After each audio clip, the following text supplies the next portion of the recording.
Ngayon, yun ang muna natin i-support of course sa Senado, sa Congress, hopefully sila Senator Kiko, tulungan tayo na magkaroon tayo ng budget for the construction of our own destruction or condemnation facility. Importante yun.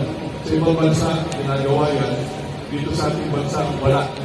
So, we have identified that problem, and the solution is we have to have our own condemnation facility.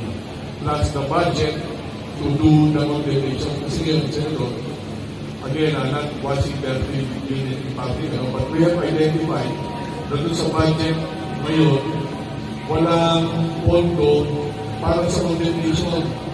And this is very, hindi naman vulnerable ang ating institution dahil walang bayad sa matungan din. Therefore, very tempting, saan magagaling yung kanilang panginapan?